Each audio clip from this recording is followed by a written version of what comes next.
Muy bien, director. Ya me conocen, para los que no me conocen, soy el doctor Clavijo, docente de semiología. Conmigo vamos a llevar todo lo que es semiología respiratoria. ¿Ya? Entonces, para adentrarnos un poco a lo que es la semiología respiratoria, primeramente tenemos que ver lo que es la semiología del tórax. Cómo ustedes tienen que explorar el tórax. ¿No es verdad? ¿Cierto? Y como ya habíamos visto con algunos de ustedes en la práctica, ¿cierto? Hay los 4 pasos semiológicos. ¿No es verdad? ¿Cierto? La inspección, que es ver; la palpación, que es tocar; mediante la palpación determinamos; mediante la inspección vemos; luego la percusión, que también determinamos; y por último la auscultación, ¿cierto?, donde escuchamos. No quiero que ustedes ya coloquen ese vocablo en sus historias clínicas de presencia de estertores, roncos o crepitaciones en pulmones, ¿cierto? Porque no están viendo, sino que están escuchando, se escucha. Ya entrando en materia, tenemos que ver las nociones generales de lo que es la semiología de tórax. Para esto, la caja torácica, quiero que tomen bien en cuenta, ¿cierto?, tiene la semejanza de una figura geométrica, que es una pirámide, y algunos dicen que es un cono truncado, ¿no es verdad? ¿Cierto? Entonces, por lo tanto, si semeja una pirámide, tiene una cara anterior, caras laterales, una cara posterior, un vértice y una base. De acuerdo a la nomenclatura actual, ya no se habla de base, ¿cierto? La cara anterior se puede explorar, la cara lateral se puede explorar, la cara posterior se puede explorar, pero la base no se puede explorar, porque la base es supradiafragmática. Por lo tanto, si quisiera explorar la base, tendría que realizar una toracotomía, y eso es imposible. Por lo tanto, se divide en tercio superior, tercio medio y tercio inferior. De la cara anterior, de la cara lateral, de la cara posterior. Hemitórax izquierdo, hemitórax derecho. Esa es la forma de describir el examen semiológico del tórax desde el punto de vista anátomo-semiológico. ¿De acuerdo? Aquí ustedes tienen un diseño de más o menos cómo es la relación por la cara anterior y por la cara posterior en relación a los pulmones, ¿cierto? En la cara anterior, donde tenemos estructuras como el esternón, la línea medioclavicular, que ustedes ya conocen, la axilar anterior, ¿cierto?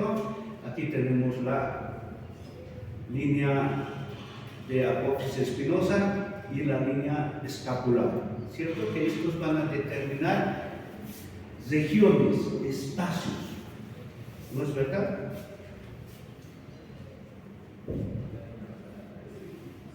Esto es en la vista anterior, este es en la vista posterior, con relación a los lóbulos, ¿cierto? Ustedes por anatomía han llevado, ¿no es verdad?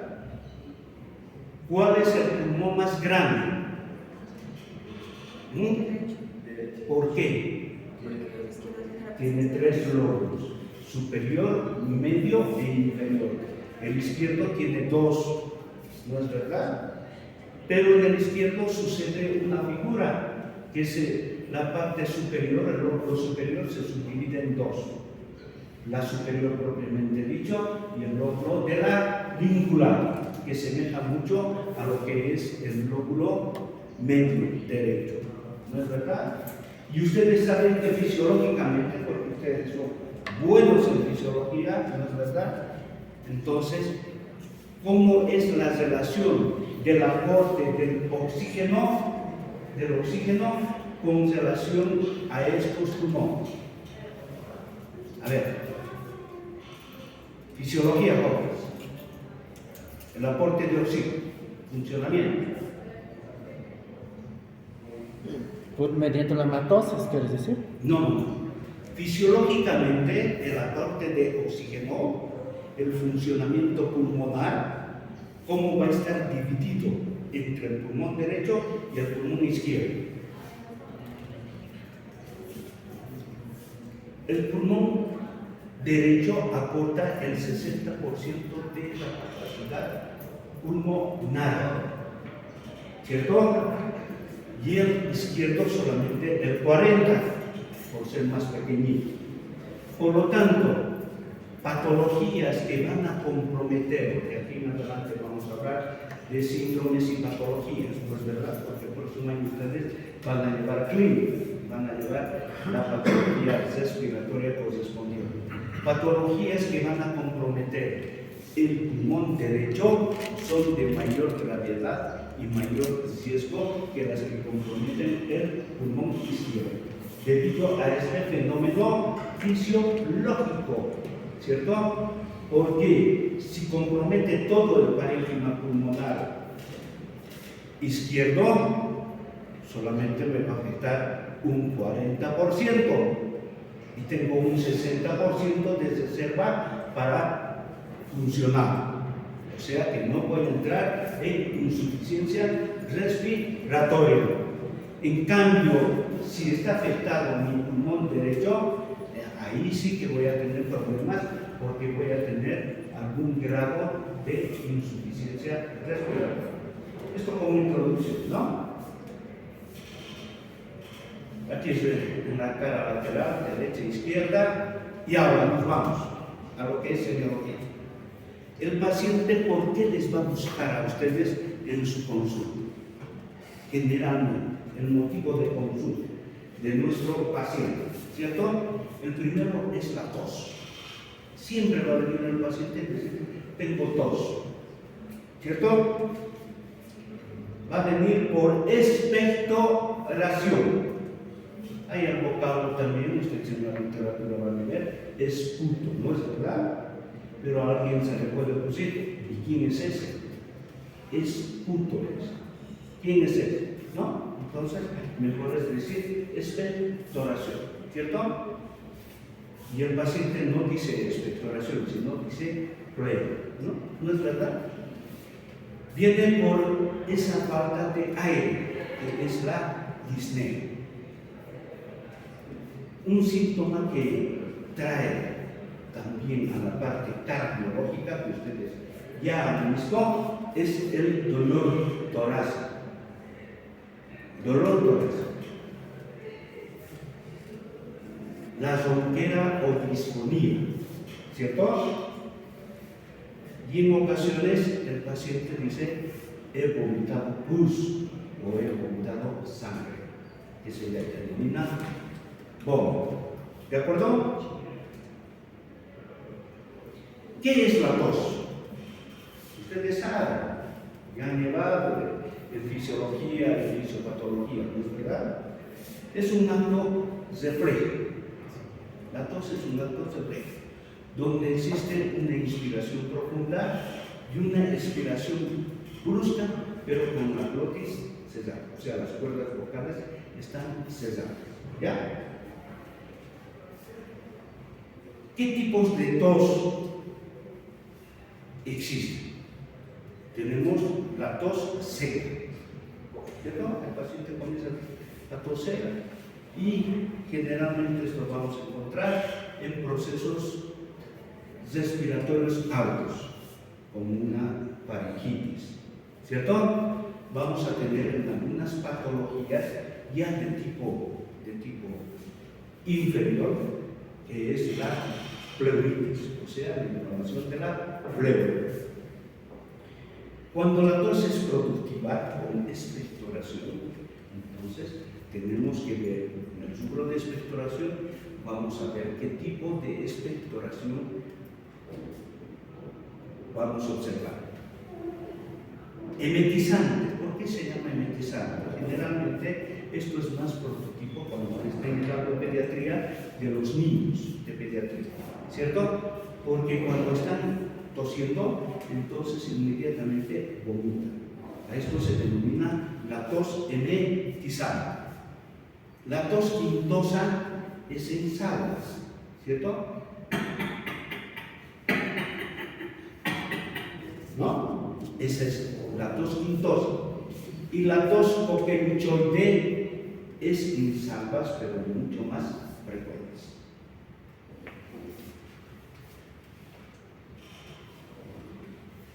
La tos ronca o pezuña, que en los adultos muy poco se presenta, pero en los niños sí, ¿cierto?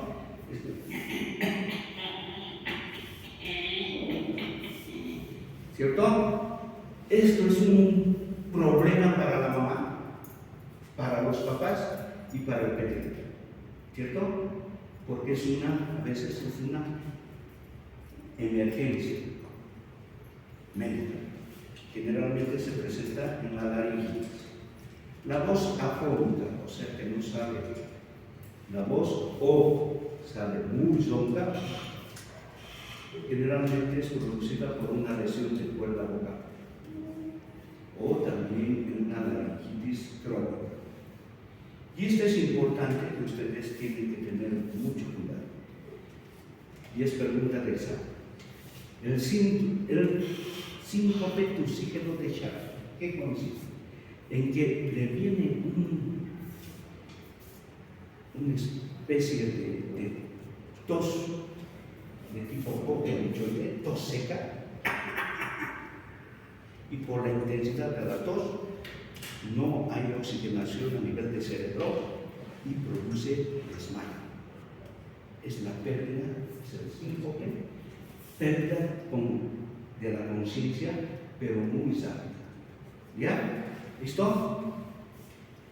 Debido a la tos. La expectoración. La expectoración es la salida de secreción, puede ser de la vía superior o de la vía inferior, ¿cierto? Estamos hablando de la parte superior por encima de la laringe y de la parte inferior de la tráquea y bronquios.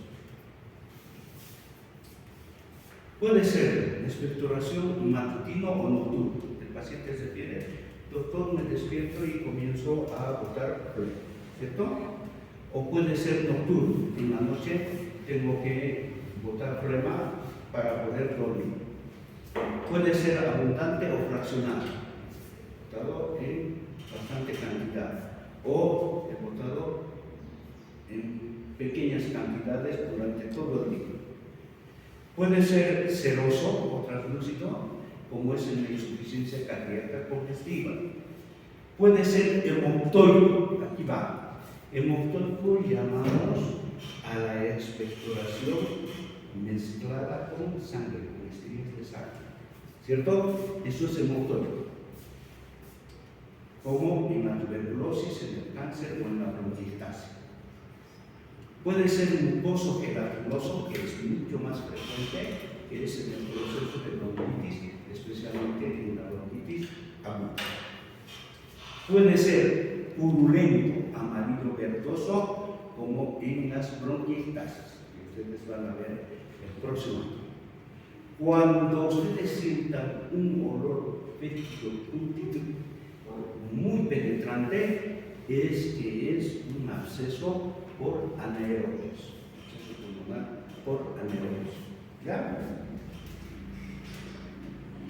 y la vómita, es decir, la expulsión brusca, purulenta, masiva, ¿ya?, de la expectoración del contenido, generalmente en el absceso pulmonar, o como es en la vómita hidatídica, que es la expulsión de un líquido caliente, sofocante, que proviene del quiste hidatídico roto.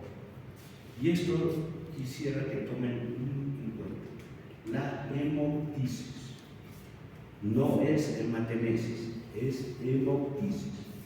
Es la salida de sangre roja rutilante del árbol bronquial. Puede ser leve, moderada, grave y fulminante. El otro día nosotros hemos tenido un caso en el hospital de un paciente con fibrosis pulmonar que ingresó por hemoptisis. Al día se estaba realizando el tratamiento, al día siguiente hizo un esfuerzo de tos, desgasó una arteria bronquial de grueso calibre y fue fulminante. No pudimos hacer absolutamente nada. ¿Ya? El otro síntoma por el que el paciente les va a buscar es el dolor torácico. ¿No es verdad? ¿Cierto? Entonces, ¿qué estructuras? El paciente generalmente dice: doctor, me duele el pulmón. ¿Cierto? Bien, ¿por qué ha venido? Es que me duele el pulmón, doctor. ¿Ya? Entonces, convencerlo al paciente de que el pulmón no duele es medio difícil, ¿no es verdad? ¿Cierto? Entonces, ¿qué estructuras van a producir dolor a nivel del tórax? La pared torácica, ¿no es verdad? La pleura parietal, que está inervada por los nervios intercostales. Toda la estructura cardiovascular que ustedes han llevado, el esófago y la columna vertebral, el parénquima pulmonar y la pleura visceral no producen dolor. ¿De acuerdo?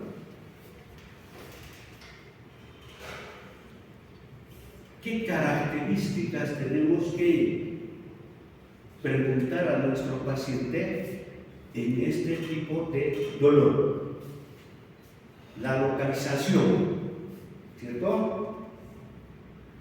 Que el paciente nos indique el sitio donde se está produciendo el dolor, como en la pleuresía, en la neumonía, por ejemplo. El paciente nos va a decir: cuando meto aire es como si me colocaran un puñal, ¿cierto? Eso es el dolor en puntada de costado que vamos a ver cuando estemos llevando síndrome de neumonía. Puede ser un dolor propagado. ¿De dónde? De otra estructura, como ser la osteoartrosis, ¿no? En la columna, por ejemplo. Referido de otros órganos, por ejemplo, el dolor precordial que se refiere hacia la escápula, ¿no es verdad? ¿Cierto? En el infarto del miocardio, en la angina de pecho. ¿No es verdad que usted decía: está bueno? Debemos consignar la aparición del dolor. Si este dolor es brusco, violento o de tipo insidioso. La intensidad, si es sorda, muy intensa o viene por paroxismos. Y el carácter, compresivo, pinchazo o empuñalado, ¿cierto? Entonces, todas estas características nosotros en la historia clínica debemos consignar. ¿En qué lugar? ¿En qué lugar debemos consignar todos estos datos? Eso, porque son síntomas, es lo que nos refiere el paciente, ¿no es verdad? ¿Cierto? No son síntomas, son síntomas. Ahora, la disnea. Hay que tener una definición lógica de lo que es disnea.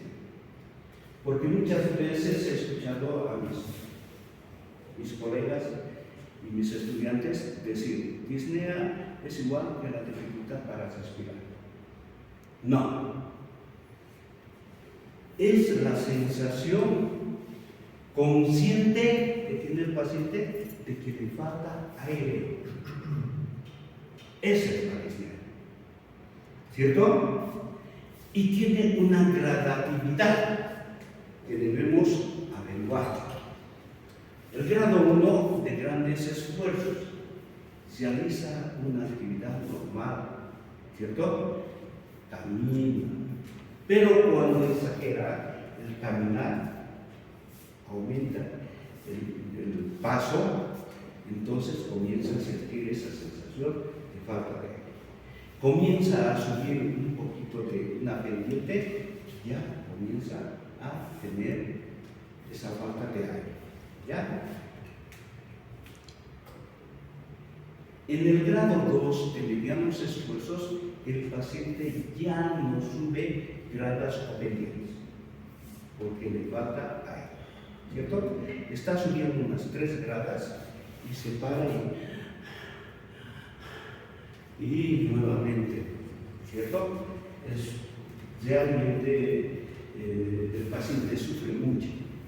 En el grado 3 se denomina de pequeños esfuerzos, donde ya el paciente realmente no puede realizar ningún tipo de actividad.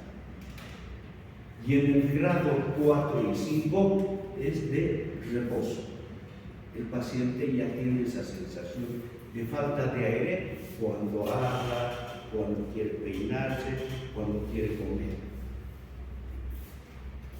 Casi ya es el estadio final, ¿no es verdad?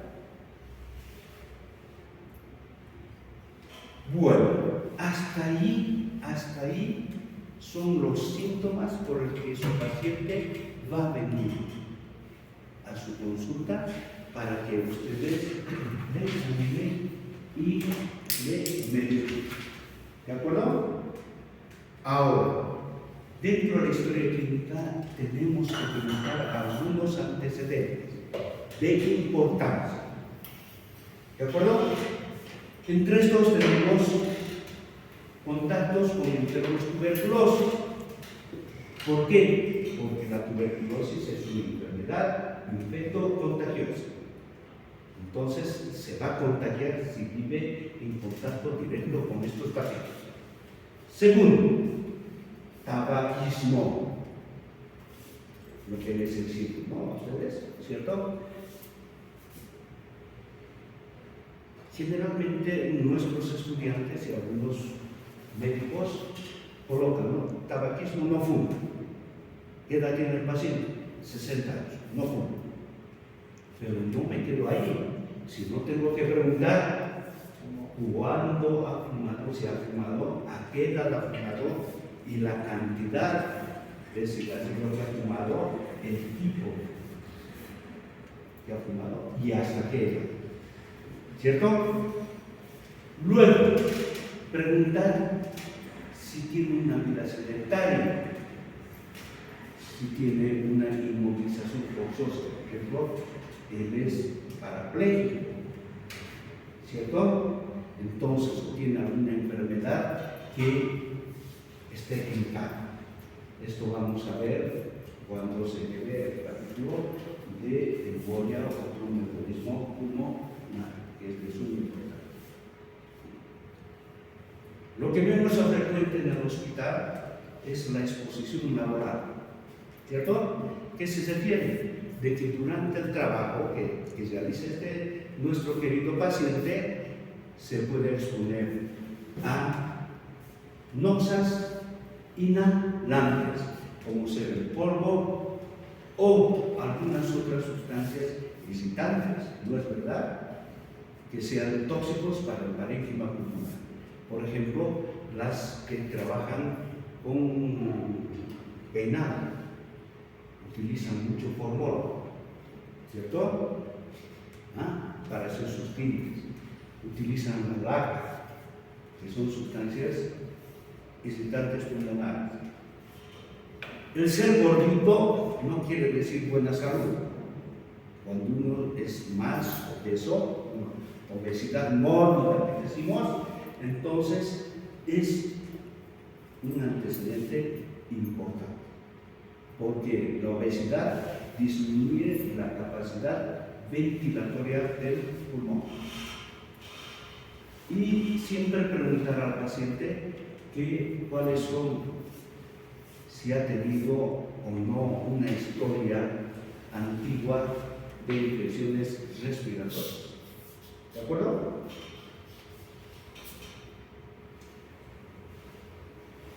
Entre los antecedentes familiares, heredofamiliares, ¿cierto?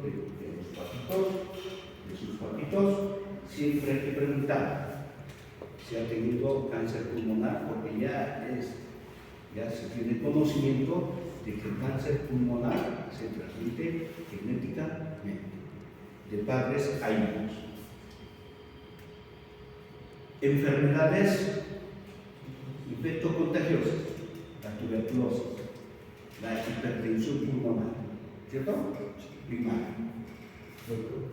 Pero como mi paciente sabe que es la hipertensión pulmonar. Ya. En la hipertensión pulmonar hay que ver de que su papá, ¿cierto? Sí comenzó a presentar problemas de disnea, ¿cierto? De disnea, edema de extremidades inferiores, o sea, un cuadro de insuficiencia cardíaca derecha. Porque la hipertensión pulmonar es el aumento de la presión de la arteria pulmonar. Estamos hablando de la idiopática, no estamos hablando de la hipertensión pulmonar que se produce en la altura, que viven en Potosí, La Paz, Colima. No, se produce, tiene cierto grado de hipertensión pulmonar.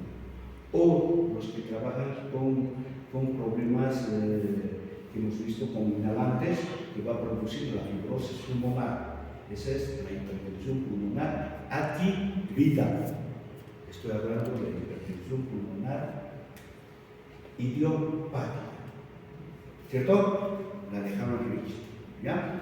Entonces, esto cuando su papá no trabajaba en la mina, no trabajaba con inhalantes y no fumaba, pero ha tenido cuadros de insuficiencia respiratoria e insuficiencia cardíaca que lo ha llevado a la muerte probablemente por un cor pulmonar propio. ¿Ya? En esos casos. Bueno, aquí viene lo más bonito, ¿no? Lo más bonito de la semiología es la exploración física, ¿cierto? Y comenzamos entonces, como ya se había manifestado algunos de mis estudiantes, y les comunico a ustedes, siempre hagan la comparación cómo actúa la poesía aquí en Bolivia y en todo el mundo, ¿no? ¿Cómo actúa? Primero, mira, ¿no? Mira, aquel flaquito que está grabando, a ese lo voy a besar. Entonces, lo ha identificado, inspección.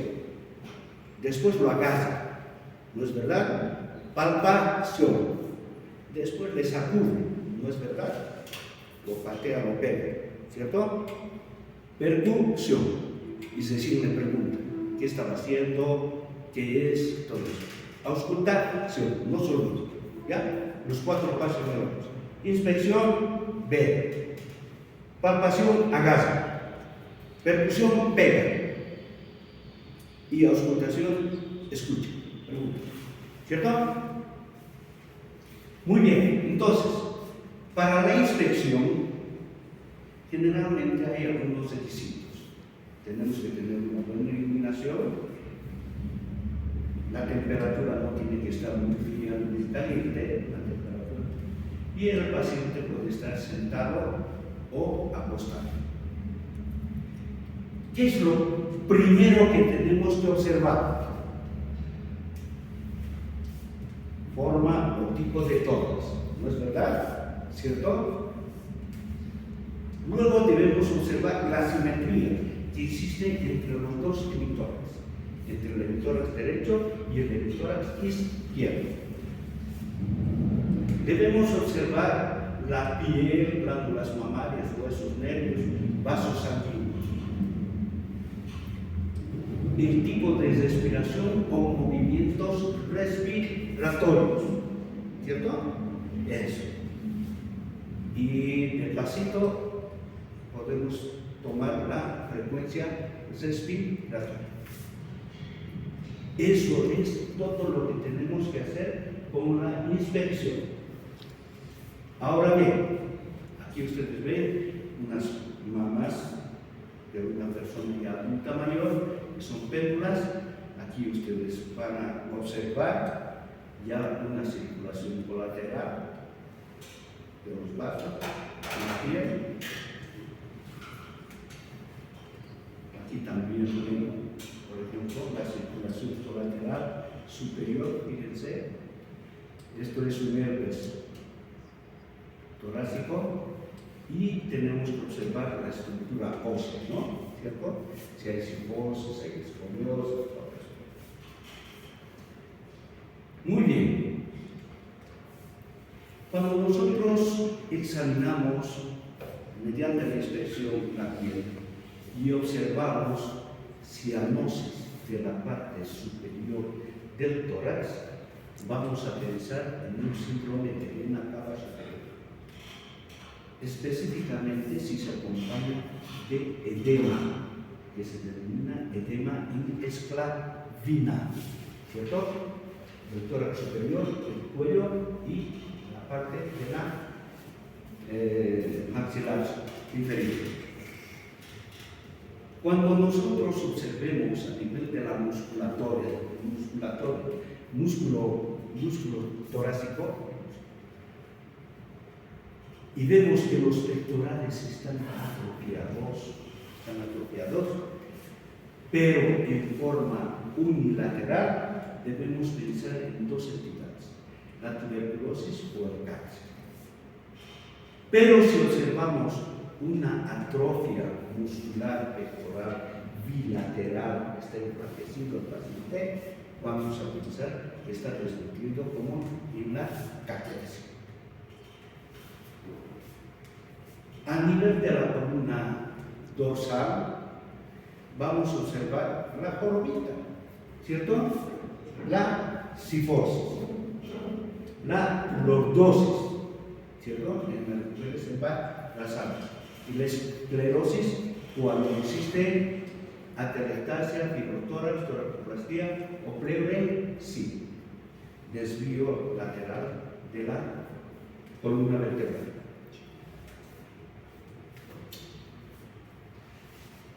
Los movimientos respiratorios, ¿cierto? Tenemos que saber los fisiológicos, ¿no es verdad? ¿Qué tipos de respiración ustedes conocen ya por fisiología?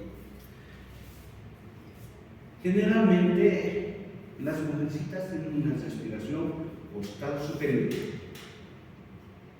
Los varones tenemos abdominal y los niños y los ancianos tóraco abdominal. Eso es normal, ¿ya? Pero existen algún tipo de respiración patológicas que tenemos que investigar, como la respiración o el tipo de movimientos respiratorios, los suspirosos, ¿cierto? Eso generalmente los neuróticos, que tienen alteraciones psicológicas. La estridulosa,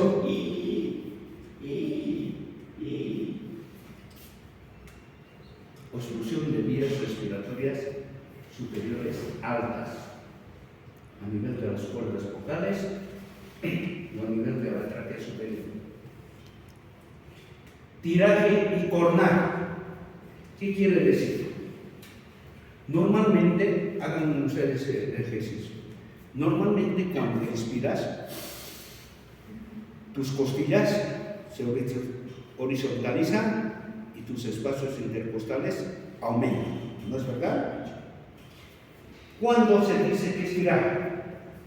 Cuando inspira al paciente y en lugar de horizontalizarse, se colocan oblicuas y el espacio intercostal se imbrica. ¿Ya? A eso se denomina tirar. Y cornaje cuando se produce este mismo fenómeno, pero con ruido. ¿Ya?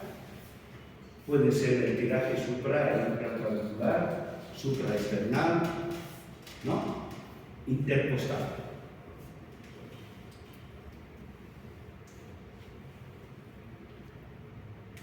La respiración estertorosa, ¿ya? Como si estuviera un gato dentro del tórax. ¿Cierto? Eso generalmente la bronquitis crónica. Cuando estás silbando, el paciente, generalmente en las crisis asmáticas. Y esto no quisiera nunca que cuando el paciente respira,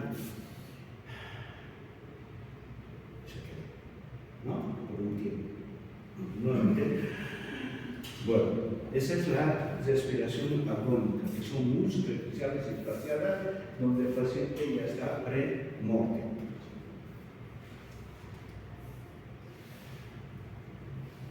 Ya les he mencionado, ¿no es verdad? Costal superior en mujeres, tórax abdominal ancianos y niños y abdominal en varones.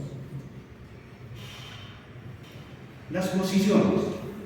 Las posiciones siempre tienen que observar cuando hagan el examen serológico de tórax. La posición ortopnéica, que es la Fowler o semi-Fowler, ¿no? Sentado o sentado. La plegaria maometana, ¿cierto? Eso les han dado en pericarditis, ¿no es verdad? En el síndrome de pericardio. Y la treponeica, que es en decúbito lateral, generalmente en un examen pleural, para mejorar la ventilación.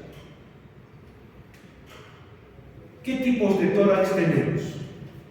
Hay dos clases de tipos de tórax: los adquiridos y los congénitos. En los adquiridos son los que el paciente, con el transcurso de su vida, va a tener ese tipo de tórax. Tenemos el primero, el enfisematoso, entonel o invasivo. Son sinónimos, ¿cierto? Donde ese tórax va a presentar las características de inspiración permanente. No se mueve. ¿Ya? Está así, insuflado. ¿Cuál es la característica del tórax entonel? El diámetro antero-posterior es igual o mayor al diámetro antero-posterior, mejor dicho, al diámetro transversal. ¿Ya? Normalmente el diámetro transversal es mayor en un 50% que el diámetro antero-posterior. Las costillas están horizontalizadas. Los espacios intercostales están aumentados. El raquito, donde vamos a ver las estructuras óseas muy a detalle, y hay atrofia de toda la musculatura pectoral. El sifósico, ¿cierto? Generalmente se presenta más en los ancianos, pero hay enfermedades como el Marfan-Pot, que es la tuberculosis de la columna titánica. Entre los congénitos, quiero que anoten por favor, entre los congénitos tenemos el cifoescoliótico, desde el nacimiento, el pectum excavatum o el zapatero, que es el tórax hundido, y el pectum carinatum o en quilla o en pechuga de polvo, donde sobresale el esternón. ¿De acuerdo? Estos son los congénitos. Aquí está. El tórax normal, ¿cierto? Este es el rizomatoso, ¿cierto? Donde ustedes ven el diámetro anteroposterior es mayor que el transversal. Aquí está el saquito, no hay por dónde perderse, ¿no es verdad? ¿Cierto?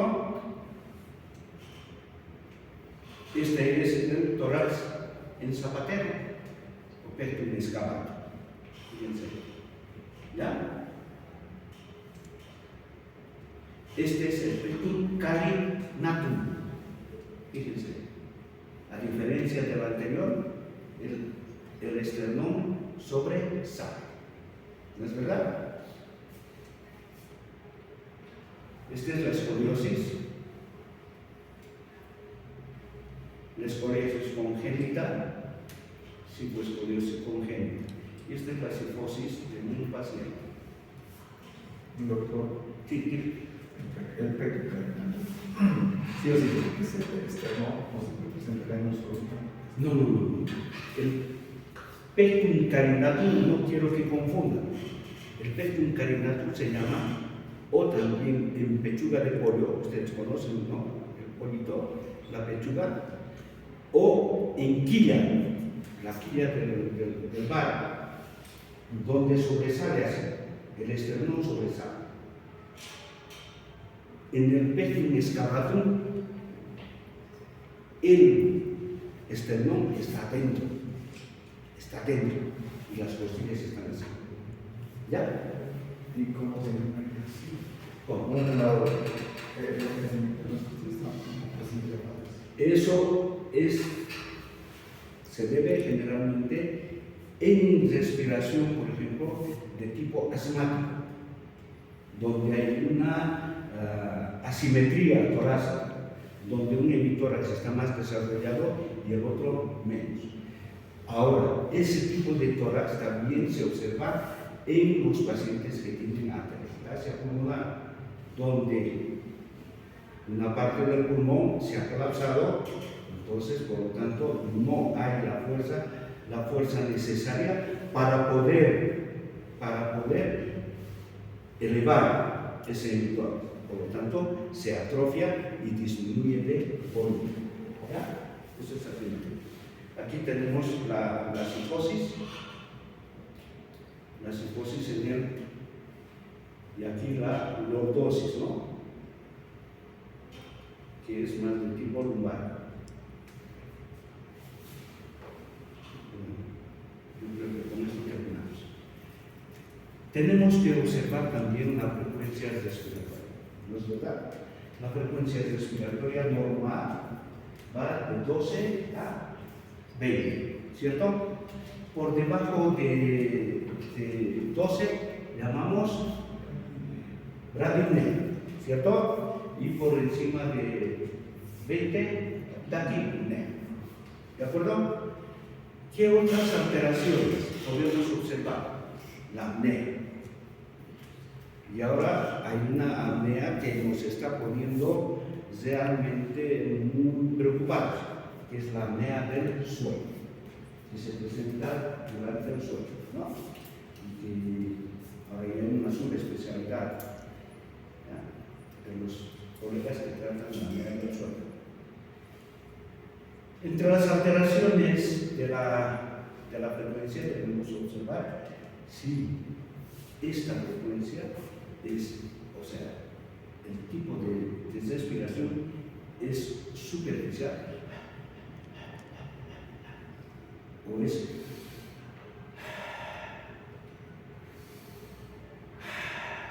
cierto profundo, ¿no?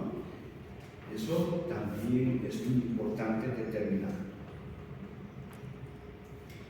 Y dentro de las manifestaciones extrapulmonares que ustedes tienen que observar, ¿cierto? En un paciente tenemos el hipocratismo digital o de dos clics a nivel de tambor. ¿No es verdad? Que fisiopatológicamente ustedes saben es por la falta de oxigenación, ¿no? Muy bien, ahí lo vamos a dejar. El miércoles vamos a concluir con esta parte. Si tienen alguna pregunta, jóvenes. ¿Seguro? Tema indesclavina, creo que mencionó. Tema en esclavina. ¿Indesclavina? En esclavina, en esclavina. Quiere decir, del tórax superior se tematiza, ¿cierto? Y parte del cuello. Parte del cuello. Esto generalmente a veces se produce por un cáncer, ¿no? Por el cáncer apical de pulmón. ¿Ya? Gracias. Muy bien. ¿Alguna otra pregunta?